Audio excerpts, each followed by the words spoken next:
Hello my people, welcome to Hanimi's World, a channel that gives you the real experience of staying in your villages while you are carrying out agribusiness. Guys, if you are interested in such vlogs, please consider to subscribe and hit that notification bell so that you are aware when I upload videos.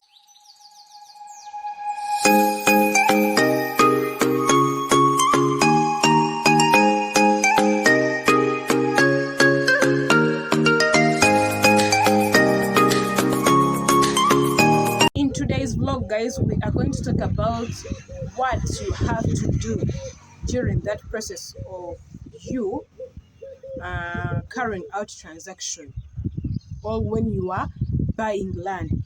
We are talking about what you have to consider after you've already selected the type of land you want, the qualities and everything. You've gotten this land, guys, and you want to pay for that land. What do you have to go through when you are purchasing land, guys? There are some points that you are not supposed to miss out when you are purchasing land for farming or land for commercial, any type of land, guys. So this video is all about those points that you're not supposed to miss out during that process of transaction, buying, the seller selling to you the land and you buying. So one of the points that you are not supposed to miss out is number one, surveying the land first, guys.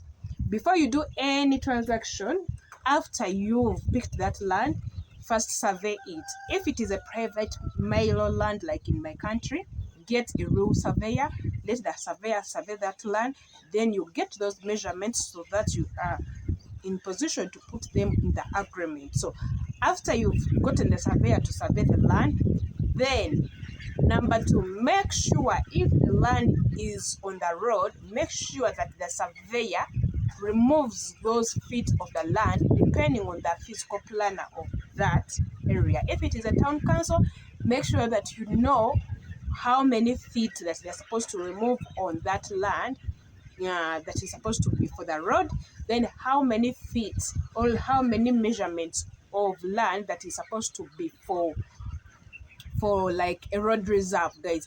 These things are so important.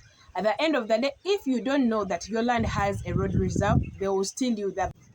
If you purchase land not knowing the measurements of the road reserve, at the end of the day you will miss out. They will cheat you. The buyer will put into the agreement that he or she has sold to you land measuring this amount, including the road reserve. So in future you will see the town council coming and cutting off all your constructions that you never knew that they were in a road reserve. So you have to take note of the measurements of the road, the measurement of the road reserves, if your land is near the road and if your land is in a town council, guys. It is a very important point. So after point number three, after you've gotten that, make sure that you make an agreement. If it is a private milo land like in my country, make an agreement in the presence of your lawyer.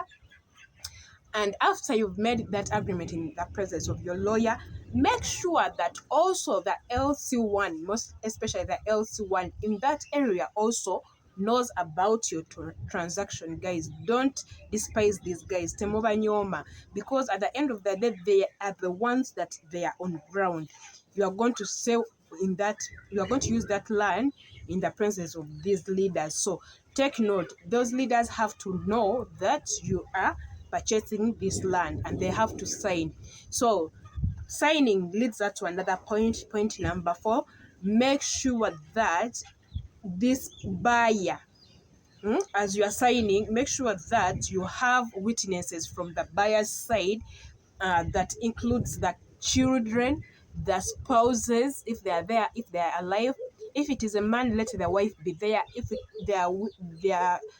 it is a woman, let the husband also be there. Let them sign, even the children. If that seller has like 5 children, at least let 2 or 3 sign on that agreement, to avoid issues of like our mother sold without us knowing or our father sold without us knowing. And those issues lead to land wrangles in the long run. So to avoid those things, at least let them sign as witnesses on your agreement, guys. So another point that you have to consider is, possible, make this agreement on ground. Go on ground where the land is, make the agreement there on the ground, and sign the agreement there on the ground, on the land. So it helps like you to get more information about what is going on from the passerbys and etc, guys. After you've made an agreement, make sure that during the transaction, make sure that you count that money. Let the seller count the money in front of you and in front of all those witnesses. Let him or her verify the amount, the money you've given to him or her in front of these witnesses, to avoid those issues of, you've given me fake money, the money is not enough. Let him or her count and verify in front of you. Then after that, you sign on the agreement. But before signing, another point is, make sure that this lawyer of yours reads through this agreement in front of you guys, both of the parties. Let the lawyer or the LC, anyone who has made the agreement, read it through you guys.